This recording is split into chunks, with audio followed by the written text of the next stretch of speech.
So in the exercise that we did in class today, we were looking at the relationship between frequency and wavelength for all different types of electromagnetic radiation. And I'm hoping it clicked then, but if not, I just wanted to review it again so that you could try to see a little better the relationship between frequency and wavelength. And so you can see at the top we're going from right to left, increasing frequency. So way down on the left, the frequency is 10 to the 24th hertz. And then down on the right, it's 10 to the second or even smaller than that. All right, so from right to left here on this chart, the frequency is increasing. Now, look a little lower in the chart and you see wavelength. And as we go from left to right, frequency is increasing. All right, way down on the right side, it's 10 to the 8th. And then on the left side, it is 10 to the minus 16th meters. All right, so from left to right, wavelength is increasing.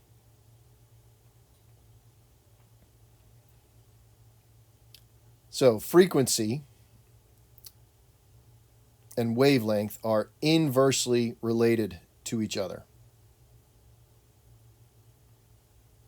Now, if you look at an inverse relationship, one of the things you want to be able to do is graph it. And we know that an inverse relationship means that as frequency goes up, the wavelength is going down.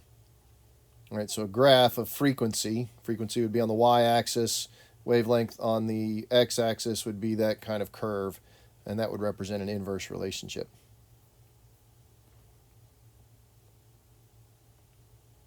Now, one other relationship that we looked at in class was energy and frequency. And as you looked at that, you saw that as energy went up, frequency went up. And so that is a direct relationship. And so if we graph energy versus frequency, we're going to get a nice straight line with a positive slope. That shows a direct relationship.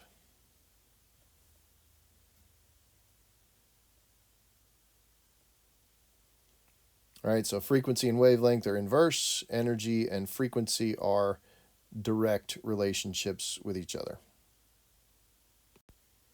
So let's explore the wavelength and frequency relationship a little bit more.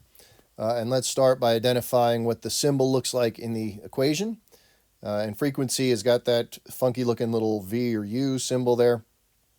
I don't know why they just didn't keep it F or make it an F, but that decision wasn't up to me. And wavelength has that kind of upside down and backwards Y. It's a Greek letter, it's a lambda.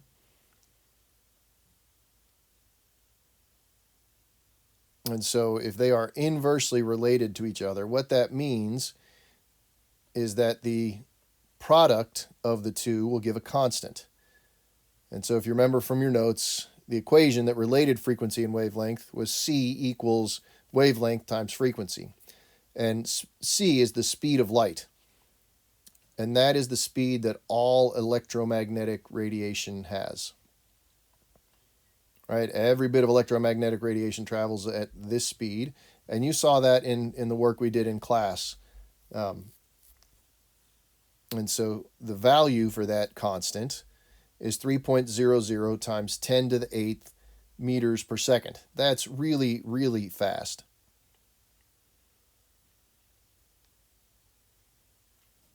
All right, so again, the product of those two gives the constant. All right, so no matter what the values of frequency and wavelength are, when you multiply them together for a specific type of light, you will always get 3 times 10 to the 8th meters per second. Now, let's take a quick look at units. The units for frequency are hertz, H-E-R-T-Z. That's abbreviated Hz. Technically, it's waves per second, but we're not going to get into that too much. The units for wavelength are meters. You might sometimes see it in nanometers.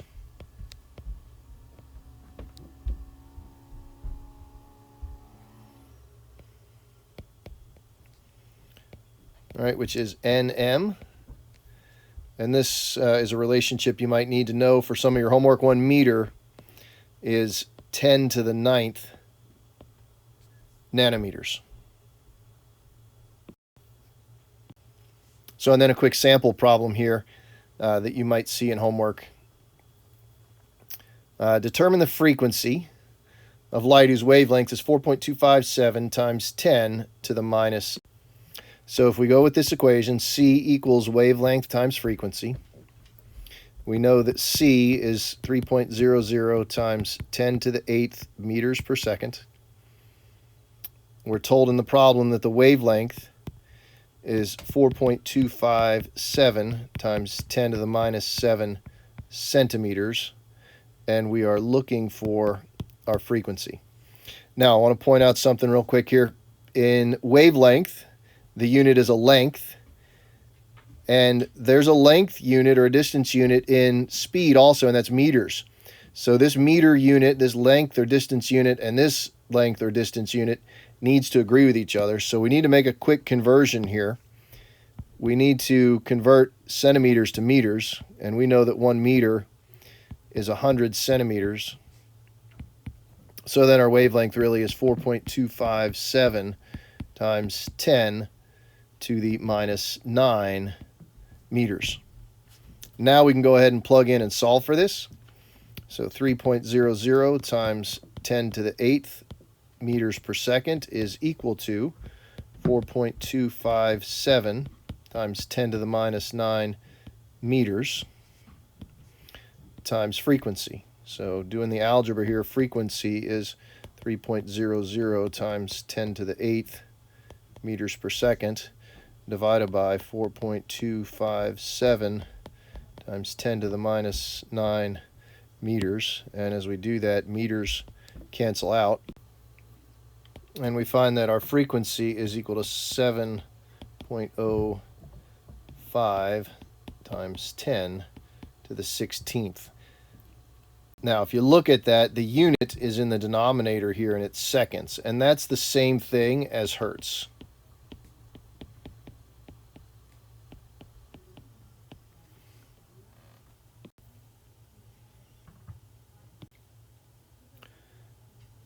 Another relationship that you looked at yesterday was that of the relationship between energy and frequency. And I realize that this diagram is a little blurry. But on the right-hand end here, we've got gamma rays. And on the left-hand end here, we've got radio waves. Oh, also on the right-hand end, we've got X-rays and ultraviolet. And if you think for a little bit, that's the stuff, that's the end that's kind of dangerous. Right? That's the stuff that you know, they say don't stay out too long. You'll get skin cancer from ultraviolet rays. X-rays, when you go to the dentist, they put that big lead apron over you. So the X-rays don't harm your vital organs. And gamma rays, well, that's what happened to Bruce Banner, right? And so it's the stuff on the end here, the right end, that's the dangerous stuff, and that might help us remember that that's also the high energy end. Well, if that's the high energy end, that's also the short wavelength end. And we know that wavelength and frequency are inversely related, so this is not only the high energy end, it is the high frequency end.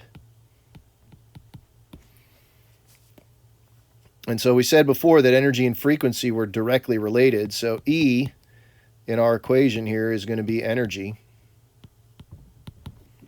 Frequency is going to be that funny looking V.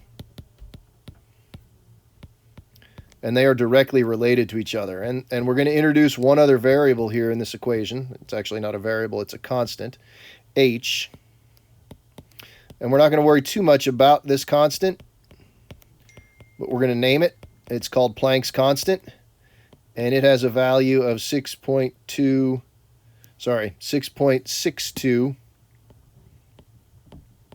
times 10 to the negative 34th joules times seconds. Now, those are some weird units, but they have to be that way so that the left and right side of this equation here comes out to be the same.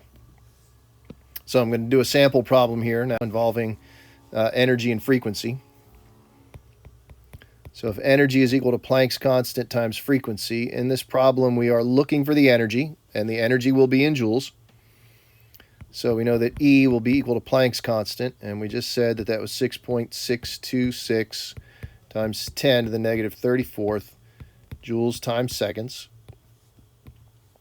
times our frequency, which is given here, 3.55 times 10 to the 17th. Now, hertz is the same thing as 1 over seconds. So I'm going to write it as 1 over seconds just to help you see how the units are going to cancel out here. And so as I look at this problem, I see that there's a seconds in the denominator and a seconds in the numerator, and they cancel with each other. And that is going to give me the unit just by itself of joules, which is what we want here because energy is in joules.